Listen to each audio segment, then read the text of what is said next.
Radhe Radhe guys, এই গাড়িটা দেখুন, BS6 বোলেরো গাড়ি আছে।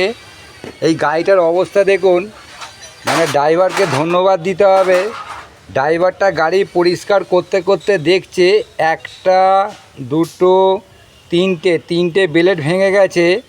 তা একটা জিনিস গাড়ির মালিকের যেটা ভালো হয়েছে, রেডিয়েটরটা কিন্তু লিক হয়নি। একটা চারটে বেলেট ভেঙে গেছে। তা ইনি যদি গাড়িটা না মুছতো তাহলে রোগটা ধরা পড়তো না। তাহলে প্রত্যেকটা ড্রাইভারকে বলি এইভাবেই চেক করে নেবে, কখন কি হবে কেউ জানে না। এই যে ভাই, তুমি কি করে বুঝলে পাকাটা ভেঙে গেছে? এইগুলো প্রচুর ময়লা ছিল, লাইটটা পরিষ্কার করার জন্য, তারপরে এইসব ব্রাশ দিয়ে পরিষ্কার করছিলাম, তারপরে আচ্ছা, চোখ গেল দেখছি বেলেট ভাঙা। তুমি ড্রাইভারদের কিছু বলবে? কি বলবো, সবাইকে এইভাবেই চেক করা উচিত। চেক করা উচিত তো। তাহলে কি হবে, এটা কোনো ড্রাইভারকে দোষ দেওয়া হচ্ছে না। চেক করলে কি হবে, যাতে গাড়িটা ড্রাইভারই ফাঁসবে, মালিক তো ঘরে থাকবে। রাস্তাঘাটে যদি পুরো ফেঁসে যায়, হ্যাঁ, তার জন্য চেক করে বেরোনোই উচিত। তাহলে চেক করে বেরোনোই উচিত, তাই তো? তোমাকে এর জন্য ধন্যবাদ। দেখুন, এই দেখুন, ও চেক করছেই বলে, মানে কোনো ড্রাইভারকে খারাপ বলছি না, যে গাড়িটা তো আপনার এইতে সংসার চলে, এইতে পেট চলে, তা যাতে পেট চলে তাতে একটু ভালো করে ধ্যান দিন। নাহলে কী হতো দেখুন, মালিক তো ঘরে শুয়ে থাকবে, এ এমন জায়গায় ফেঁসে যেত ড্রাইভার, না খাবার থাকবে না কিচ্ছু থাকবে।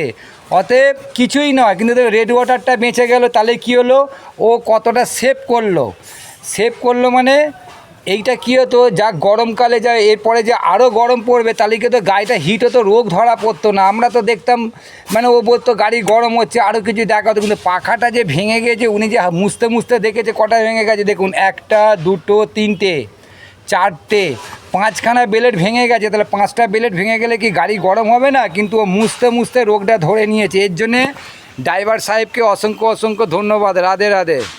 রাধে রাধে বন্ধু, আপনারা দেখুন এবার, এইবার ভালো করে দেখুন পাখাটার অবস্থা, যে পাখাটার কী অবস্থা। এইবার ভালো করে দেখুন কটা বেলেট ভেঙে গেছে, একটা দুটো চারটে 5টা বেলেট ভেঙে গেছে। তাহলে এইটা যদি না ধরা পড়তো, তাহলে গাড়িটা লংয়ে গেলে গাড়িটা হিট হতো। তা এর জন্যে ড্রাইভার সাহেবকে অসংখ্য ধন্যবাদ দিচ্ছি।